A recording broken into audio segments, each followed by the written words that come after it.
Rádio Revolução também, vai pra cacete.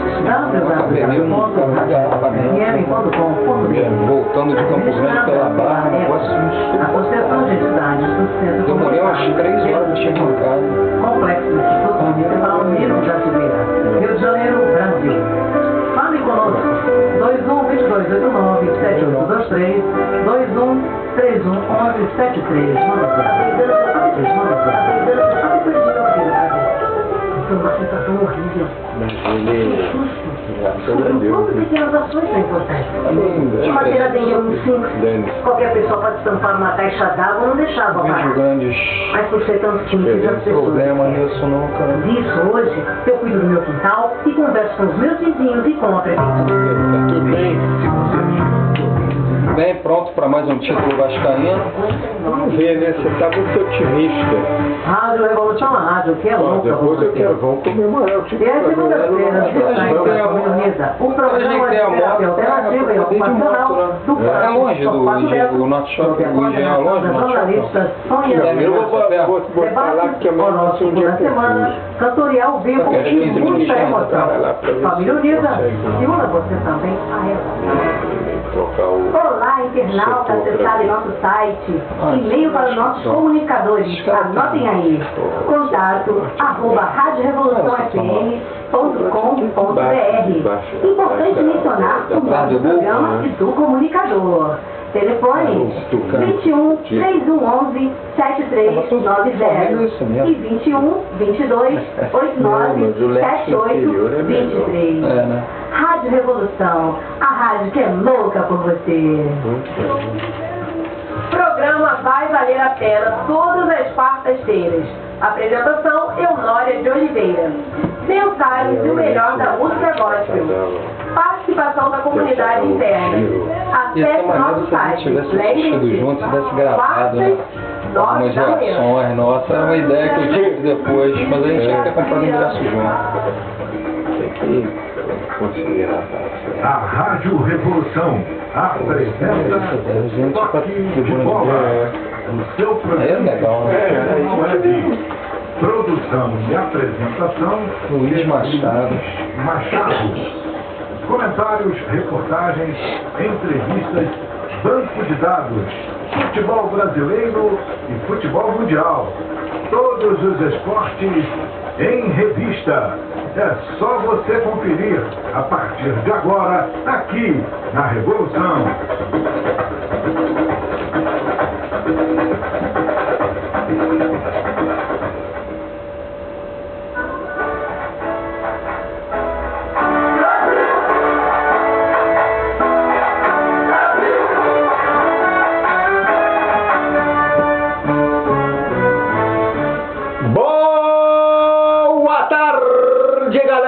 Estamos começando mais um Toque de Bola pela Rádio Revolução FM, a rádio que é louca por você. E hoje é dia 30 de abril e você ficará sabendo tudo sobre o esporte no Brasil e no mundo. Na seleção brasileira de futebol, Mano Menezes vistoria o Pacaembu e diz que Ronaldo jogará pouco contra a Romênia.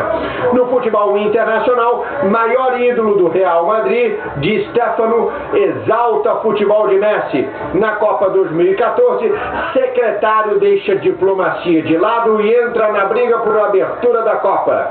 Campeonato Carioca, Ricardo Gomes, técnico do Vasco, nada é eterno, tabus existem para ser quebrados. Vamos ver. Campeonato Paulista, pela vaga na final, o Tite quer resumão do timão e descarta a solução mágica. No Campeonato Mineiro, Dorival Júnior define os titulares. Wesley e Magno Alves já estão confirmados. No Gauchão, rendimento de Bolatti faz Inter superar a saída de Sandro. Se você está aí e eu estou aqui, então estamos todos conectados pela Rádio Revolução FM, a rádio que é louca por você. E agora são 12:02 e o Toque de Bola está no ar.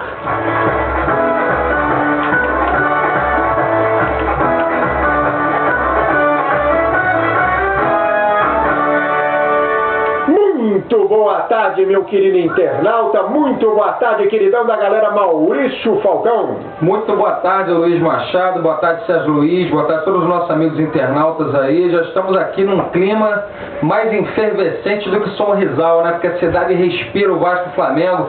A cidade aí num caráter policrômico aí, né? Preto, vermelho, nas cores vascaínas, preto e branco. Tá bonito de se ver. Vamos ver, né? Vamos ver, né? Vamos ver o que acontece amanhã. Já vamos falar sobre isso. Muito bem, vamos começar com a Seleção Brasileira de Futebol. Mano Menezes vistoria o Pacaembu e diz que Ronaldo Fenômeno jogará pouco contra a Romênia.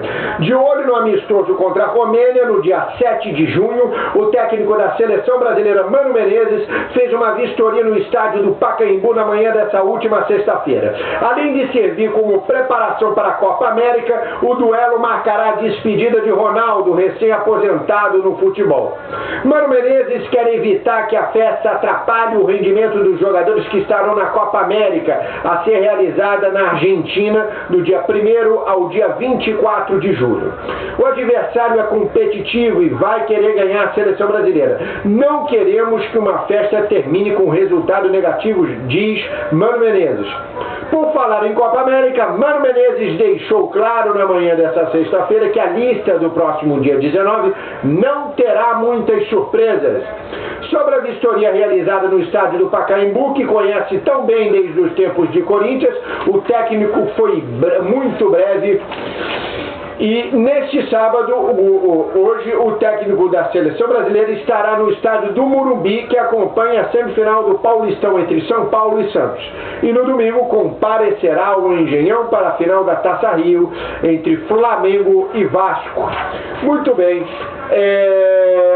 Bom, eu espero que seja uma grande despedida aí do Fenômeno aí, que lá pela Seleção Brasileira aí, e no futebol em si, porque realmente foi um jogador que nos deu muitas alegrias, né? O Ronaldo é um jogador que realmente teve uma história na seleção brilhante, um dos maiores artilheiros da história da Seleção Brasileira, sobretudo em Copas, né? E agora, me parece que é uma incongruência aí. O Mano, ele está preocupado com o amistoso no seu caráter preparatório para a Copa América e, ao mesmo tempo, estão enaltecendo como uma festa para o Ronaldo. Acho que uma coisa ou outra. Ou você faz um amistoso exclusivamente com esse caráter de festa, um caráter festivo, ou você vai ter esse componente da competitividade, né? Porque o Ronaldo não é nada competitivo. A gente vê a figura dele e remete a um lutador de sumô, né? Então, sinceramente, se você pensa em competitividade, você não pode botar o Ronaldo. E realmente a seleção, ela tem um componente um pouco complicado. Eu me lembro na época do Leão, o Leão foi para a Copa das Confederações, tomou um sarrafo, né, e coube ao Antônio Lopes, então coordenador da CBF, demitiu o Leão. Primeiro falaram que aquilo não ia ter a menor repercussão, mas uma derrota com a camisa da seleção sempre gera repercussão. E a Romênia é um time tradicional. Desde a época do Rádio, né, da Copa de 94, a Romênia, das seleções do leste europeu, é muito tradicional. Acho que é um perigo para o Brasil aí. Agora, o Mano Menezes, eu acredito que chega à Copa de 2014. Lamentavelmente, né? Porque eu acho o Mano Menezes um treinador com vigência, mas sem eficácia. Ele existe praticamente, mas eu acho ele muito pouco agudo, muito fraco. Muito fraco. Eu acho ele com vigência, mas sem eficácia. O Muricy é melhor. Eu gostaria do Muricy. Muricy, aliás, ele deve, né, diariamente, quando ele bota a cabeça no travesseiro, ele deve pensar, meu Deus do céu, o que eu fiz, né? Mas eu acho que ele usou a sua coerência na época que tinha que ter usado mesmo, né? Sempre falou que não cumpria contrato, mas denunciou o contrato com o Fluminense tempos depois.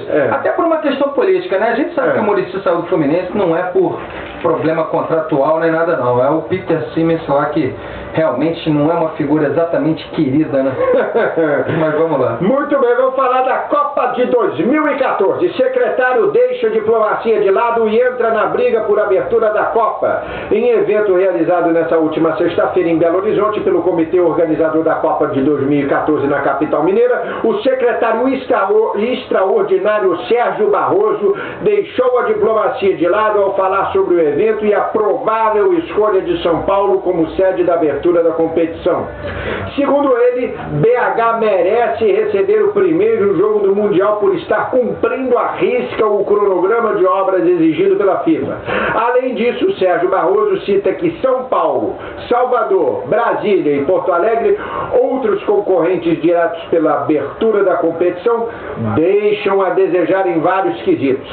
O secretário afirmou que, ainda que São Paulo e Porto Alegre têm realidades bem diferentes das de Minas.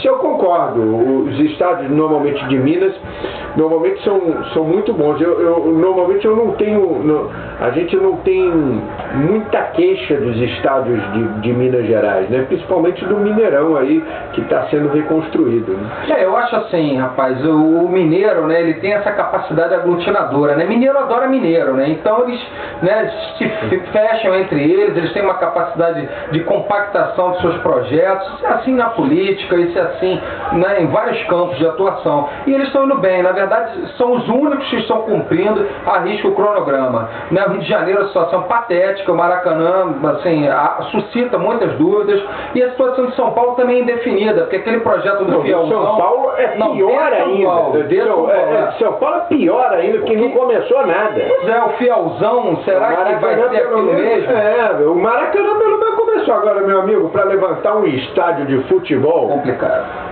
Em um ano, né? Um ano vai ser complicado. Agora, lembrando que as obras, o cronograma de obras do Maracanã, ele está sendo constantemente revisitado, porque quando você mexe na obra é que você tem o real problema da extensão. Por exemplo, a cobertura do Maracanã vai ter que ser refeita.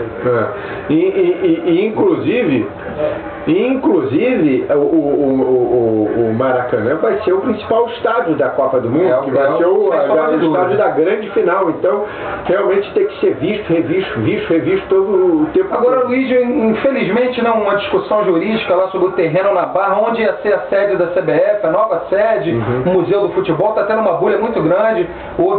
E aquela sede, aquela maquete ali não vai ser feita nunca. Ela é linda a maquete. Aliás, como a gente brincou aqui, né? Toda maquete é bonita, né? Toda maquete é bonita. Muito bem. Agora são 12h e 9h certa, Revolução FM, a rádio que é louca por você.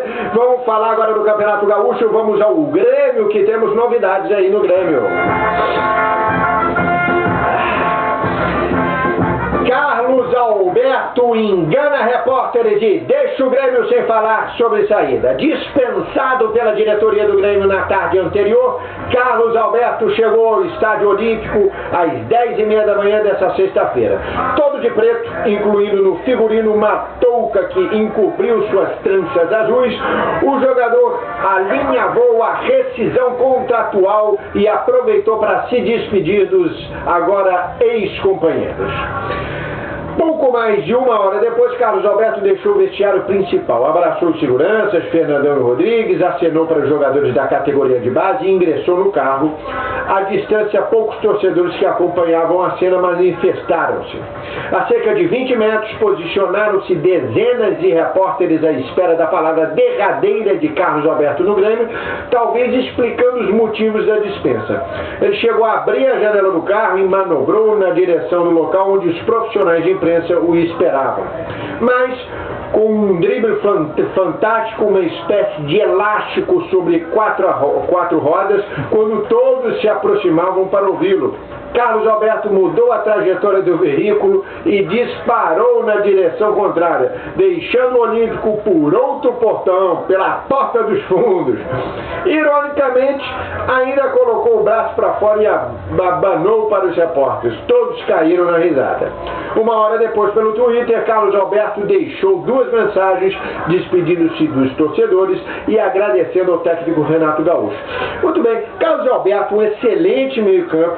Eu não consigo entender o porquê, qual é a razão que ele não tem funcionado, não funcionou na Europa, foi até campeão pelo Porto, não funcionou, deu trabalho no Vasco, agora está dando trabalho no Grêmio. Enfim, aonde esse jogador, ele teria tudo para estar até de repente batalhando aí para uma vaga aí na seleção brasileira. E eu acho que ele tem uma cabeça desregulada, não é possível, né? Eu acho que o Carlos Alberto, ele tem que realmente revisitar seus conceitos de vida, tá? Porque é um jogador com inegável talento, também com uma inegável dificuldade para se manter em forma. Ele realmente tem uma tendência muito grande para engordar e para fugir da forma física. E ele realmente colecionou problemas aonde ele pisou, aonde os pés dele se apresentaram, ele teve problema. Ele teve problema no Porto, ele teve problema no Werder Bremen da Alemanha, ele teve problema no Corinthians, no Vasco, no Fluminense e por último agora no Grêmio, com uma passagem meteórica em que arrumou briga com o Renato Gaúcho, arrumou briga com o presidente, ele vai pro Twitter e ele arruma polêmica com os torcedores do Internacional, ele conseguiu arrumar polêmica